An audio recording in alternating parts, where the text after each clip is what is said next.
यत्र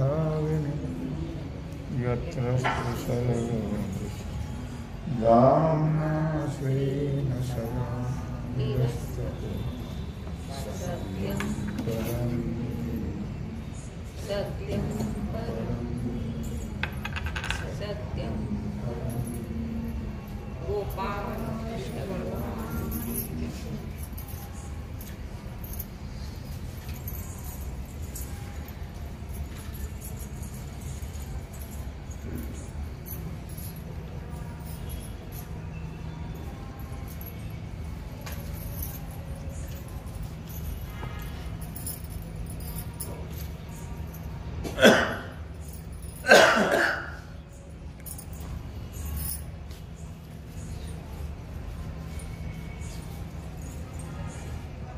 ना तरी आदरिले अव्यंग सिद्धी गेले तरी तेही जिंतिले मिरवू नेणे। भगवान सिद्धेश्वराच्या असीम कृपेनं श्री रुक्मिणी पांडुरंगाच्या चरणाजवळ बसून श्री सद्गुरु ज्ञानेश्वर महाराज, श्री जगद्गुरु तुकाराम महाराज, श्री संत एकनाथ महाराज यांच्या चरण सानिध्यामध्ये आपण सर्वजण मिळून महान ग्रंथराज ज्ञानेश्वरीच्या 18व्या अध्यायाच्या 647 ओळीचा आपण विचार करतो आहोत। विषय आहे कर्म।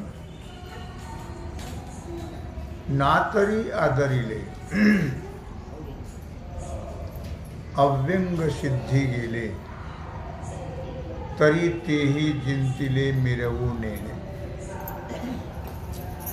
आरंभेले जे कर्म आहे, सुरू केलेले जे कर्म आहे, ते कर्म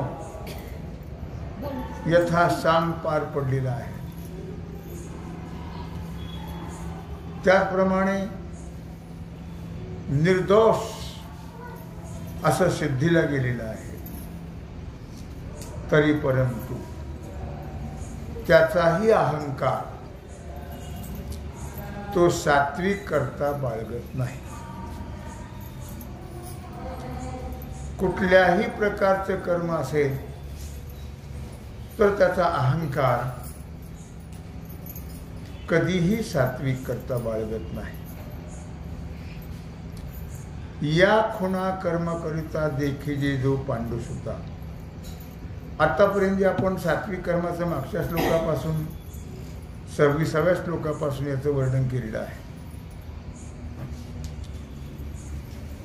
ते सर्व सात्विक कर्मातलं आहे।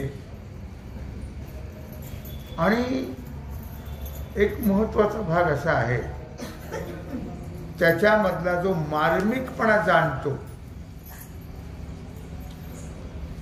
त्याला निश्चितच उत्तम प्रकारे सात्विक कर्म तोही केल्याशिवाय राहणार नाही। मात्र मार्मिकता त्यातली कळाली पाहिजे। वर्म काय आहे, वर्म न कळाल्यामुळे चुकलिया वर्म फेरा पडे। आपल्याला 84 लाख येऊन जीवाला का फिरावं लागतं? वर्म चुकलेलं आहे। नाहीतर शेवटची पाळी एक मनुष्य जन्म, शेवटची पाळी हा शेवट इथं करायचा आहे। आता आपल्याला पुन्हा जन्म मरणाचं दुःख भोगायचं नाही आहे, लक्षात ठेवा। पण वर्म आमच्या लक्षात राहत नाही, म्हणून पुन्हा जन्म मरणाचं दुःख अनंत कोट जन्म मरणाचं दुःख अब्जावधी वर्ष भोगावं लागतं। का? चुकलिया वर्म फेरा पडे। मनुष्य देहाचे काय वर्म आहे? भगवंताने या देहाची योजना का केलेली आहे हे वर्म जर कळालं नाही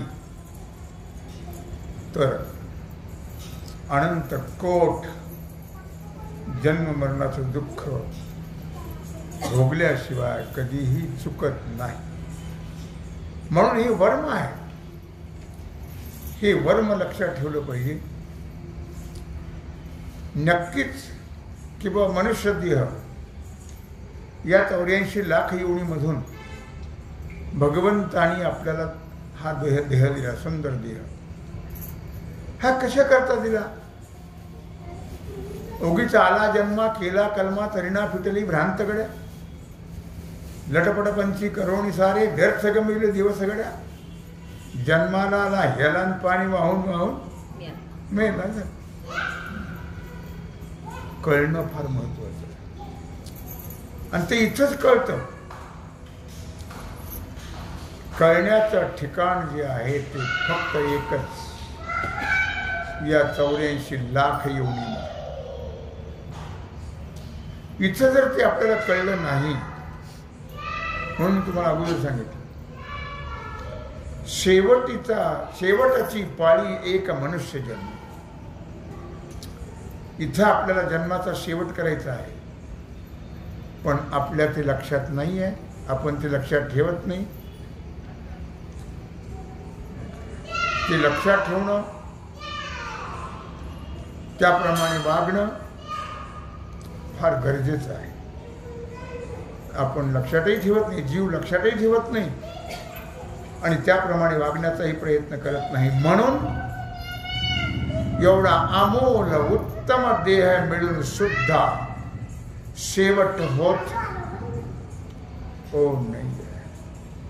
पुन्हा जन्म मरणाचं दुःख भोगत राहावं लागतं.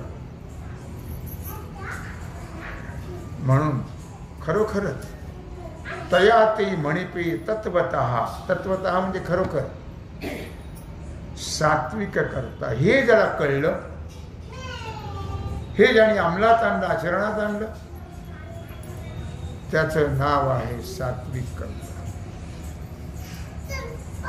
अशा प्रकारे आपण 3 गुणापेक्षा पहिला करता जो आहे तो सांगितला. आता दुसरा करता राजस करता. आणि हे सगळं जे तत्व आहे ते सात्विका करतात आहे. राजस तामसाचं तर काही विशेष नाही. आता राजस करते या ओळखणे हे धनंजया. भगवान श्रीकृष्ण सांगतायत अर्जुना, आता राजस करता तुला सांगतो, तो ओळख. जे अभिलाषा जगाची या वसवटा तो. राजस कर्त्याची ओळख अत्यंत गरजेची आहे, महत्वाची आहे. किंवा राजस करता ओळखणं फार महत्वाचं आहे. मनुष्याला दोष कळले की ते दोष टाकण्याचे प्रयत्न करत असतो मनुष्य. म्हणून दोष कळले पाहिजे तर ते टाकता येतील. दोष जर कळले नाहीत तर ते टाकता येत नाहीत. लक्षात ठेवा.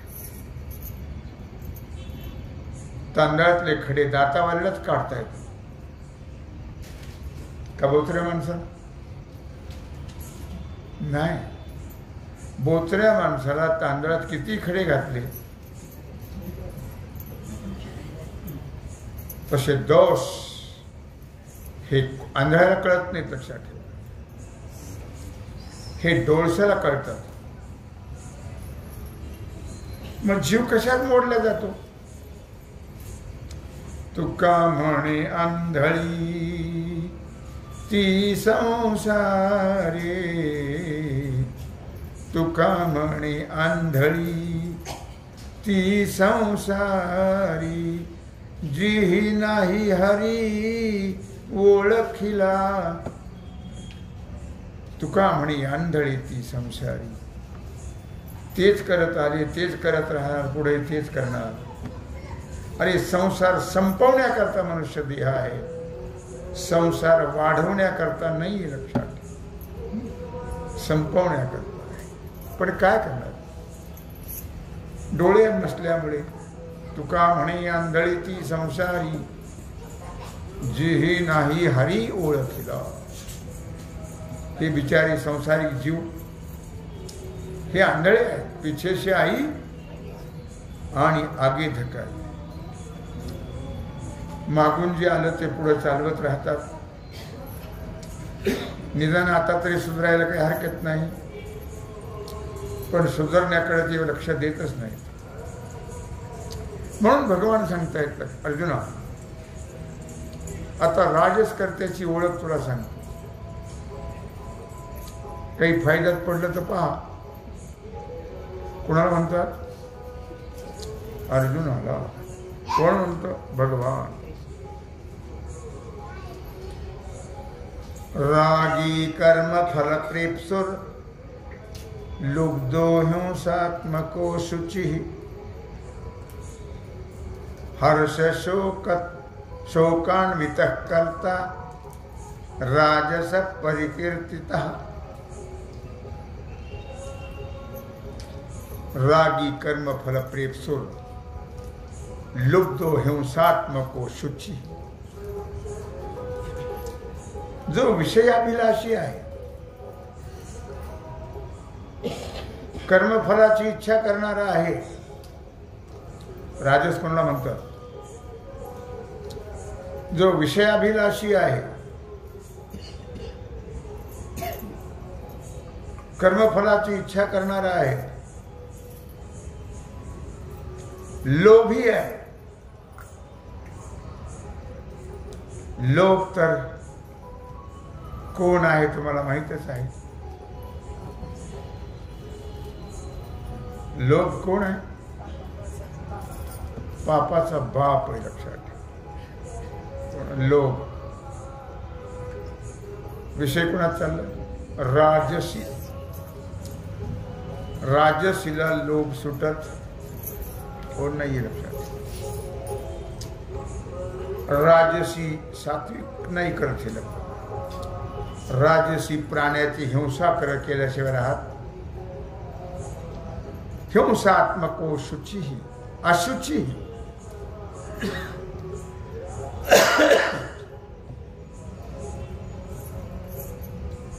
विषयाची अभिलाषा करणं, कर्मफलाची इच्छा करणं, लोभ, हे माझं, ते माझं, ते माझं, ते हवं, ते हवं, ते हवं, ते हवं, आणि प्राण्याची हिंसा कर. किती जरी सांगितलं तरी माहीत कळत नाही माणसाला. करतातच आणि खातातच. दोन बहिणी म्हणजे दोन बहिणी, तुम्हाला सांगितलं तर कर्माची फळं कशी असतात. एकच नाव होतं नर्मदा, एकच नाव होतं शांडिल्य. या दोन ऋषिकन्या आहेत. ते जंगलात राहत होते, साधना करत. एकीच लग्न झालं होतं, एक कुमारी होती. दोन्ही पर्णकुटी एकच, गवताची. मध्ये फक्त पार्टिशन केलं गवताचं. एका बाजूला ती राहत होती, एका बाजूला हे दोघं राहत होते.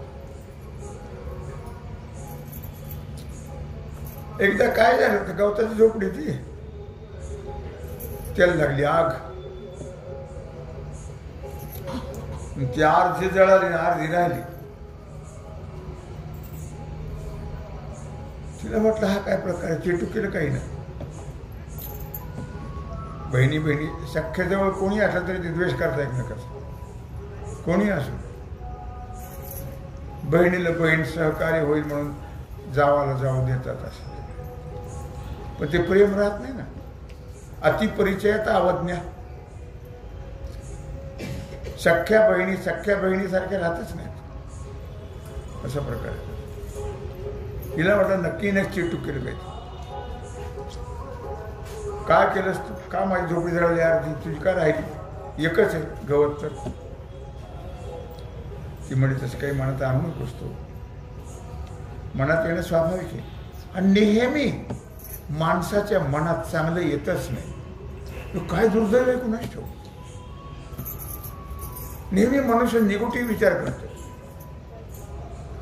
मी तुम्हाला परवा सांगितलं, निगेटिव्ह विचार येत असले की लगेच आपले मन तिकडे पाठवायचं, भगवंताच्या चरणाजवळ ते पाहत राहायचं, म्हणजे ते निगेटिव्ह विचार जातात. पण मनुष्य तो चांगला विचार करतच नाही.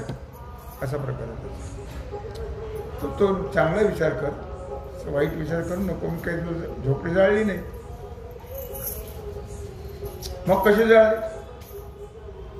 असे म्हणते मी पतिव्रत आहे म्हणून माझी झोपडी जळेल नाही. मग पतिव्रता होण्याकरता काय करावं लागतं? नवऱ्याची सेवा. काय करावं लागतं? नवऱ्याची सेवा. आता कशाचे पतीन कशाचे वारता, तर फार अवघड गोष्ट आहे. कारण पूर्वी लग्न होत असत आणि ते लग्न लहानपणी होत असत, त्यामुळे ते एकनिष्ठ राहत असत आपल्या पती. आता अवघड आहे फार. आता काही सगळं तुम्हाला सांगतो, माहिती आहे सगळ्या गोष्टी, काही सांगायची गरज नाही. ती म्हटली पतिव्रता, पती सेवा केल्यावर त्याच्यामुळे माझं जरा जळालं. हो, तिने लगेच प्रतिज्ञा केली, उद्या सकाळी सूर्योदयाला ज्याचं दर्शन होईल त्याच्या गळ्यात माळ घाली. प्रतिज्ञा केली. प्रतिज्ञेला फार मोठं महत्व आहे. लक्षात, प्रतिज्ञा करता करता मनुष्य देह आहे. करण्याकरता काय प्रतिज्ञा करावी हे कळलं पाहिजे. सकाळी पहाटे उठली, स्नान वगैरे पूजा वगैरे केली, फुलाचा हार हातात घेतला आणि मारुती मंदिराकडे निघाले. तो पहिला एक म्हातारा दिसला तिला, जवळपास 90 वर्षाचं वय असेल. नुसता नव्हता तो इतक्या वयाचा, गलित कुष्ठ राहिला. आणि तो तिने पाहिला.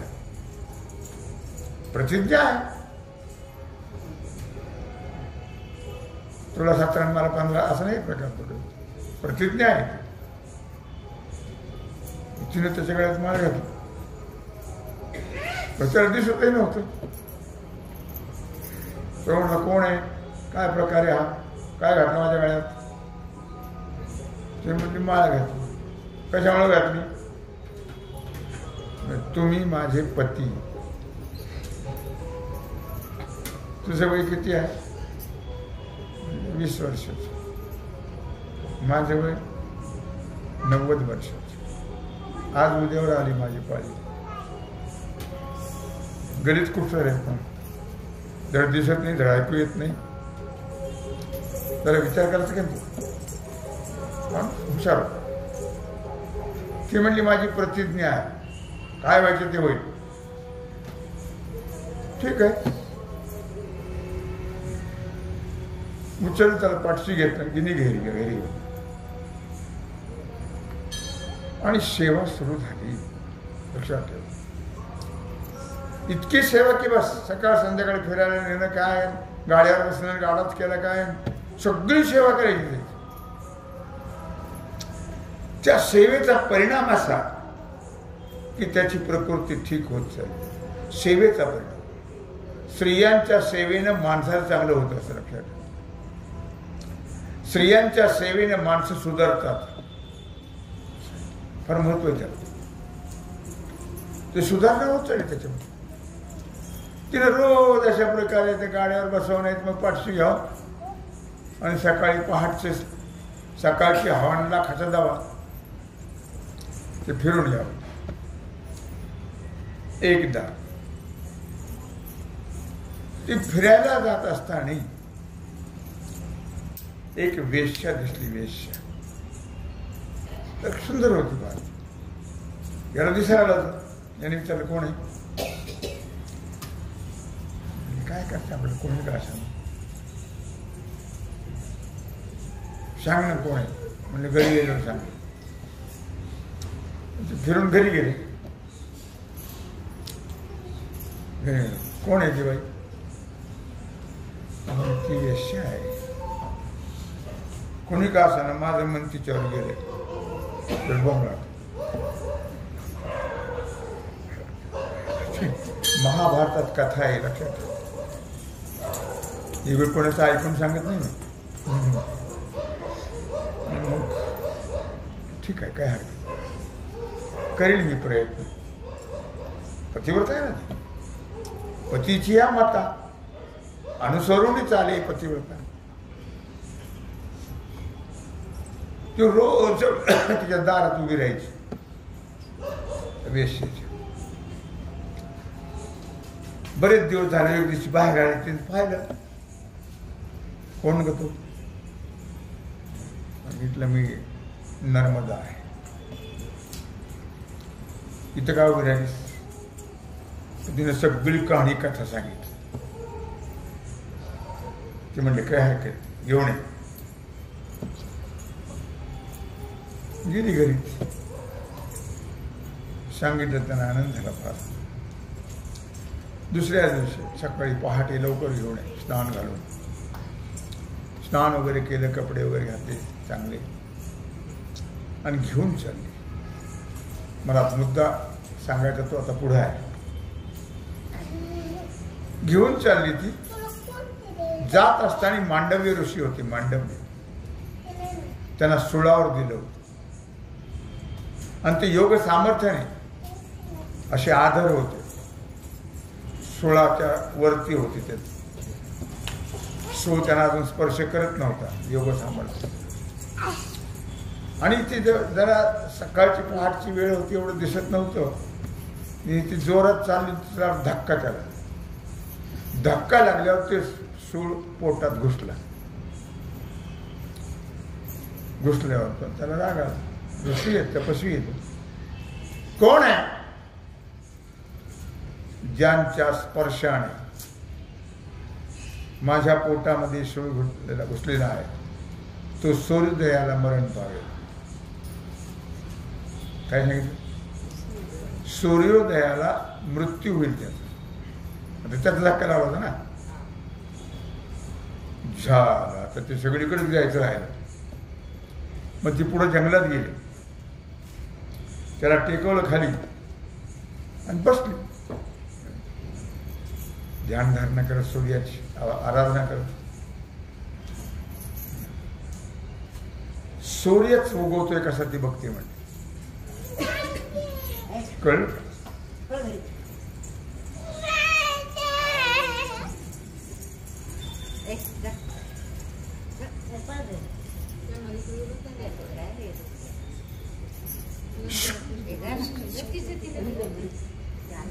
सूर्य कसा उगवतो ते पाहते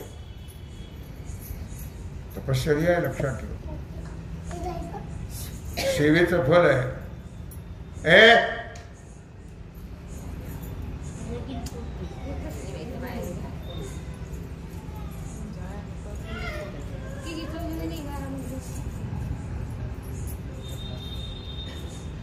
सहा आता 7ला सुयोग होते ना 6 वाजले 7ही वाजले 8ही वाजले 9ही वाजले सूर्य कुठं उगतो सूर्य उगवला नाही तर कर्म सगळे बंद पडले जातात आपलं नाही चहा पाणी बटर खायचं तसलं नाही वेद विहित कर्म हे सूर्यावर अवलंबून असतात लक्षात ठेव बंद पडले कर्मभूमी आहे सूर्य कसा उगवेना सूर्य कसा उगवेना सूर्य कसा उगवेना 12 वाजले सूर्य उगवायला तयारच नाही जिकडे तिकडे अत्यंत भयानक गोंधळ मागला त्रैलोक्यामध्ये काय प्रकारे मग देव आले सगळे तुका म्हणे पतिव्रता आणि तिची देवावरी सत्ता देव आले सगळे अगोदर त्या बाया आल्या त्यांच्या, लक्ष्मी पार्वती सरस या आल्या. आल्यानंतर त्यांनी विनंती केली, सूर्याला उगवू दे ना, असं काय करते. सूर्य उगवल्यानंतर जर माझा नवरा मरत असेल तर मला त्या सूर्याची गरज नाही, जगाची गरज नाही. जग नष्ट होईल सगळं, झालं तर झालं, मला जगाची गरज नाही आहे. झाली की म्हणजे याचं डोकंच खाजवायला लागलं तर काय करावं, ऐकायलाच तयार नाही. जगाचा नाश होईल सगळे सूर्याने उगवलं. म्हणले का बरं? ते म्हणजे मला वैधव्य प्राप्त होईल सूर्य उगवला. बरं म्हणले असं करू आपण, ते वैधव्य आपण वाटून घेऊ सगळे. हा मग काय हरकत नाही. मग ते वैधव्य वाटून घेतलं. ते 4 दिवस आले वाट्याला, 4 ठिकाणी वाटलं. ते त्याचं एक वाटा यांच्याकडे आला म्हणून ते 4 दिवस ते वैधव्य झाला. इथपर्यंत झाला विषय, ते जाऊ द्या. बघ आता हे सूळ घुसला होता पोटामध्ये. मग आता ते राजाला कळालं की आपले गुरु आहेत, राजाकडे चोरी झाली. चोराने तिथं द्रव्य टाकलं, त्यांच्या मागे ते ध्यानधारणा करत होते, तपश्चर्या करत होते. आणि रात्री चोरी गेली पळून, आणि शिपाई आले. अरे हो, द्रव्य चोरलं, ती चोरलं, मागे घेऊन बसला आपण जप तपश्चर्या करत. पकडलं की नेलं राजाकडे. राजाने सांगितलं सुळावर द्या. राजेंद्र विचार करा, त्याला पाहावं कोण आहे, काय भानगड आहे. त्यांनी सांगितलं, याने ऐकलं. मग त्या शिपायाने तिकडे उचललं, नेलं, सुळावर दिलं. आणि तो सूळ घुसला पोटात. तो कापला, ती आणि तशीच राहिली. मग त्याचं नाव पडलं आणि मांडव्य. ते जे निघाले की यमाकडं, ते मांडव्य. तुला कळत नाही कुणाला त्रास द्यावा. अहो म्हणले, मी कुणाला त्रास देत नाही. केले कर्म झाली त्याची भोग आले, उपजले मेले ऐशी. मी कसा चालला हा विषय,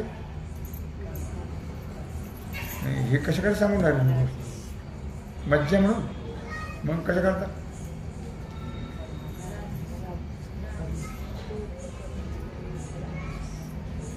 कशा करता काय?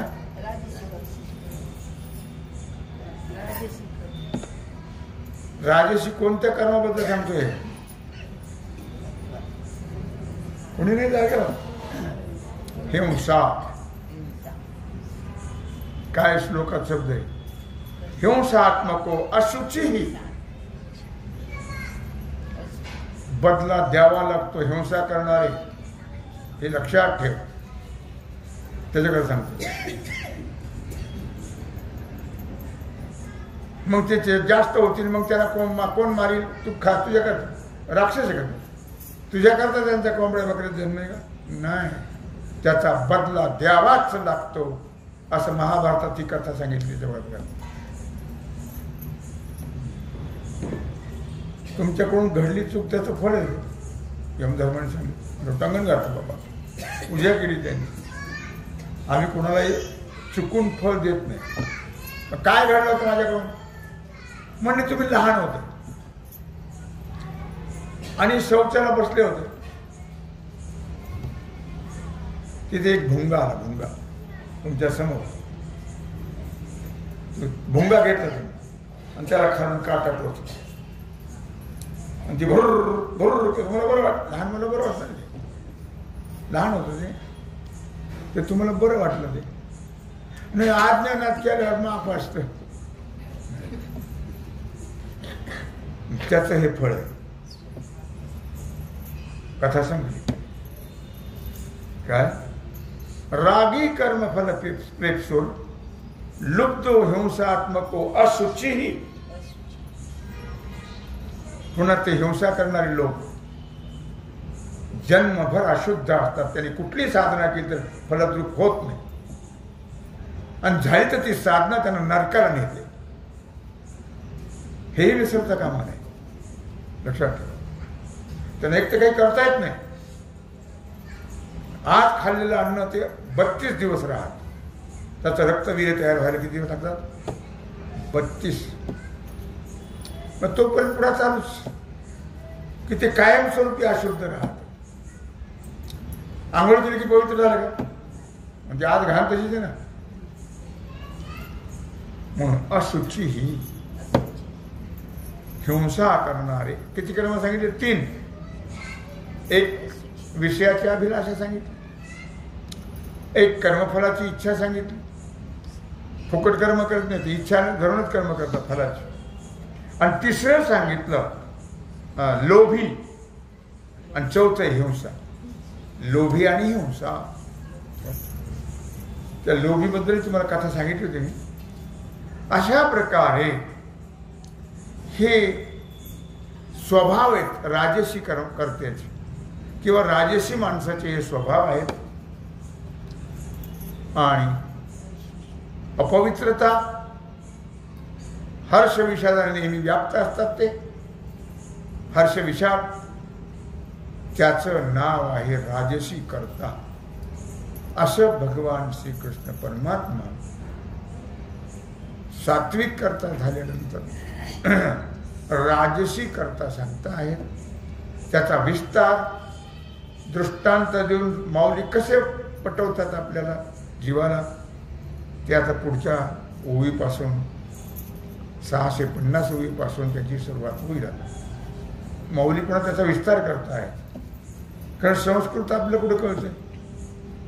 मग माऊलीनं संस्कृताची गाठी उघडवणी ज्ञानदृष्टी केली से मराठी गीता देवी. केवळ तुम्हा मला कळण्याकरता माऊलीनं ते संस्कृताची सोडून गाठी आणि केली से मराठी गीता देवी. केवळ आपल्याला कळण्याकरता माऊलीनं हा ग्रंथ, त्याचं विश्लेषण मराठी भाषेत दिलेला आहे. तो भाग आणि आजची सेवा भगवत चरणी समर्पित करून राहिलेला जो सेवेचा भाग आहे तो आपण उद्या पाहू. पुंडलिक वरदा.